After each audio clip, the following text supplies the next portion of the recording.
देव कार्य चिकीर्ष्या ऐसा शब्द है उसमें, देव कार्यों के रक्षा के, देव कार्यों को संपन्न करने के लिए, उस स्वर्ग पर रक्षा कवच इंद्र के पर बनाने के लिए।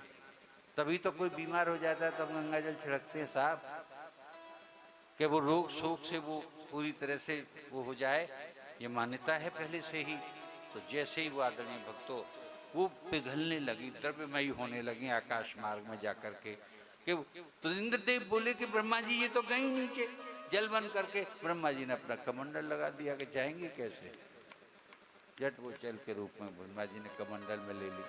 तब से वो कभी द्रव्यमयी और कब से कन्यामयी ब्रह्मा जी के कमंडल में रहती थी।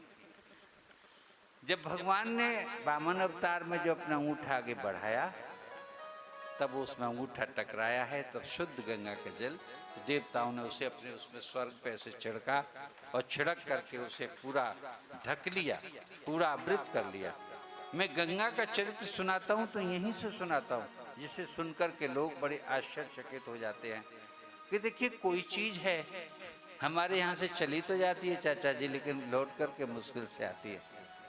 गंगा गई तो फिर वहाँ से भगवान के अंगूठे से लगी, फिर स्वर्ग में गई, स्वर्ग से फिर सप्तऋषि मंडल में गई, सप्तऋषि मंडल से फिर गोलोक धाम में गई। वो घूमती रहीं, लेकिन पृथ्वी पर आने का देवता नाम नहीं लेने दे रहे थे।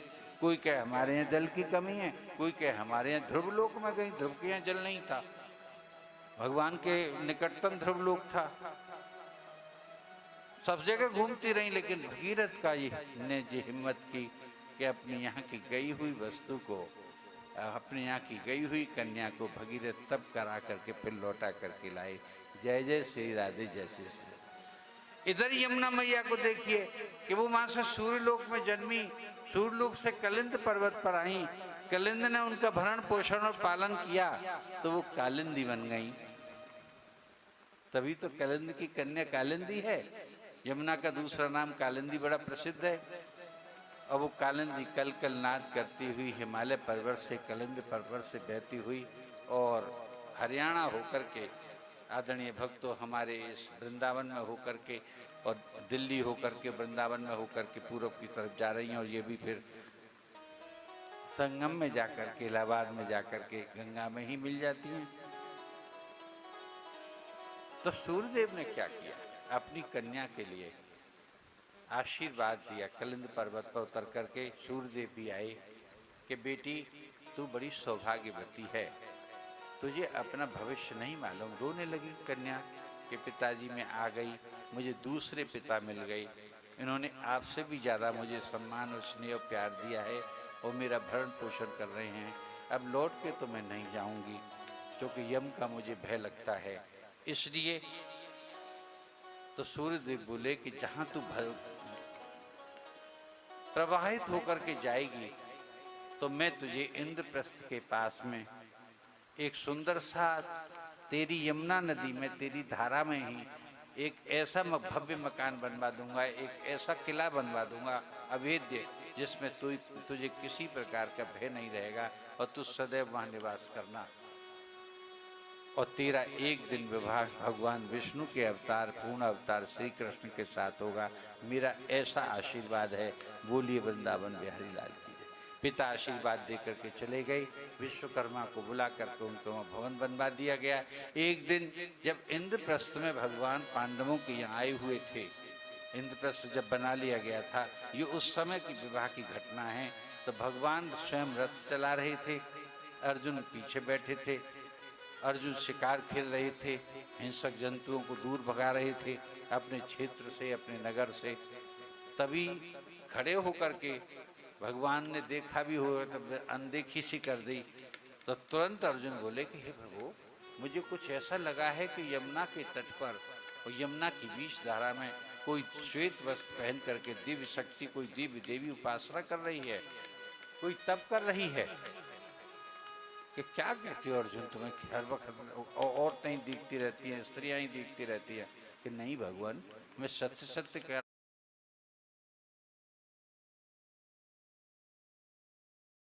रहा हूँ, मुझे वो देवी अब भी दिख रही हैं, उनके शरीर से किरणें निकल रही हैं सूर्य जैसी। वहाँ वो अपना रथ ले गई। फिर अर्जुन ने ये कहा कि मैं जाता हूँ इन देवी के पास और पूछता हूँ कि आखिर आप कौन हैं। तो वहाँ अर्जुन ने जाकर के पूछा कि हे देवी आप कौन हो। इस रूप में यहाँ इस कथा को सुनाते नहीं हैं जिस तरह से कालिंदी का विवाह हुआ। भागवत जी में ये इसी रूप में वर्णित है।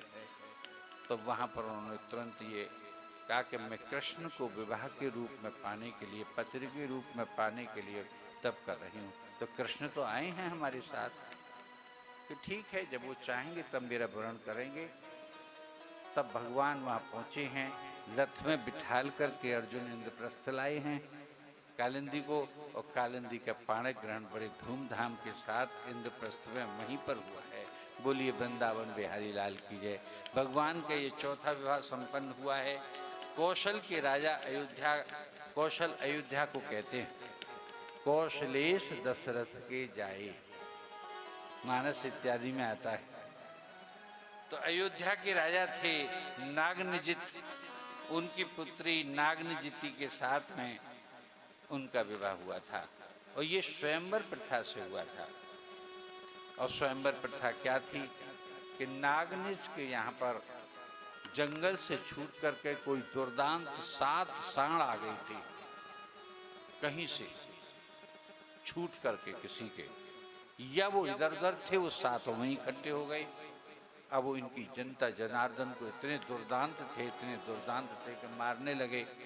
ये गोप्रिय थे, गोवंश प्रिय थे, इसलिए उन्होंने एक बाड़ा बनवाया उनके लिए, और उस बाड़े में उन दुर्दांत 7 सांडों को या बछड़ों को इनको बंधवा दिया। और उनके लिए अब वो किसी को अगर चारा डालने भेजते, इतने दुर्दांत थे तो उसकी हत्या कर देते, मारते। उन्होंने बलवान से बलवान सेवक उनकी सेवा में रखे, लेकिन उन सांडों को पालने वाला कोई नहीं हुआ।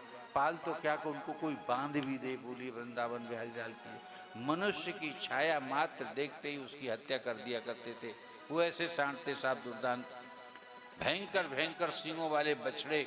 महाराज जी आप जैसों को तो वो 6 बार पटकते इधर हल्के फुल्के लोगों को। इसलिए वो ऐसे विकट सांड थे कि सांडों से तो बड़े बूढ़ों को वैसे भी बचना ही चाहिए। लेकिन तथापि क्या घटना घटी, तो उन्होंने घोषणा करा दी चारों तरफ कि मेरे सांडों को कोई पालने भरण पोषण करने या नाथने के लिए कोई व्यक्ति आवे तो मैं उसे उचित इनाम दूंगा। लेकिन जो कोई आता, कोशिश करता, वो उसे मौत के घाट उतार दिया करते थे। क्योंकि उन्होंने सीढ़ियाँ बनवाई, चारों तरफ से बाड़े बनवाए, लेकिन वो काबू में नहीं आते थे। एक दिन क्या अद्भुत घटना घटी कि 12-13 वर्ष थी इनकी पुत्री थी नग्नजिती, और खेली खेल में एक दिन वो खुला रह गया खिड़का, जिसमें कि अंदर उनका बहुत बड़ा घेरा था। सीढ़ियों से 15-20 फुट नीचे उतर करके इनकी बाड़े में गई, और 7 के 7 सांडों को बांध बूंद करके सांकड़ों से, और उनको मोटे मोटे रस्सों से बांध करके चली आई। वो कन्या खेली खेल में एक सहेली चंग चली गई उनकी। राजा आए और सुबह सुबह दूर से देखा कि आज मेरे सांड कैसे बंधे हुए हैं, ये तो बड़े उपद्रव मचाते थे, और फेंक करके दूर से ही चारा डाला जाता था इनको। इंक्वायरी की गई, साहब किसने किया ऐसा कार्य, किसने किया ऐसा कार्य। तो फिर पूछा कि उस समय, तो उन्हें छोटी कन्या ने बताया, नागनजिती ने बताया, हम गए थे पिताजी, हमने उन सबको बांध दिया। अपनी भाषा में जब बताया जैसे कि बच्चे बताते हैं, तो पिता को बड़ा घोर आश्चर्य हुआ। तो उन्होंने क्या घोषणा कर दी कि मैं उसी पुरुष के साथ विवाह करूंगा अपनी पुत्री का, जो इन सांडों को नाथ लेगा और इन सांडों को अपनी काबू में कर लेगा, क्योंकि मेरी कन्या ने अकेले ही उनको बांध दिया है।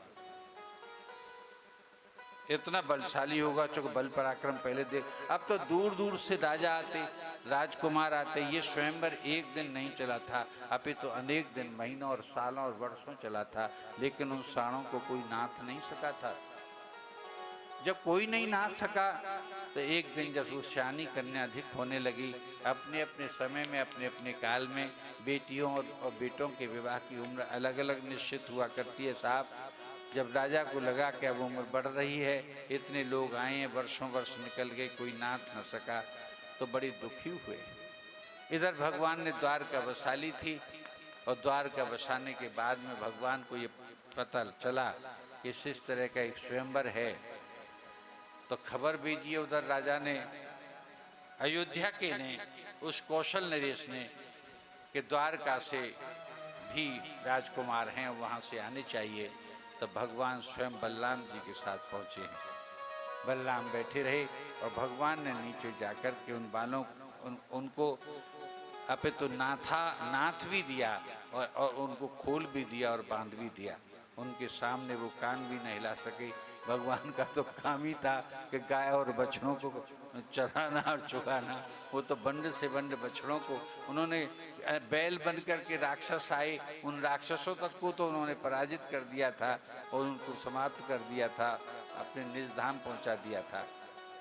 इसलिए नागनिधि का विवाह स्वयंवर को जीत करके भगवान के साथ हो गया।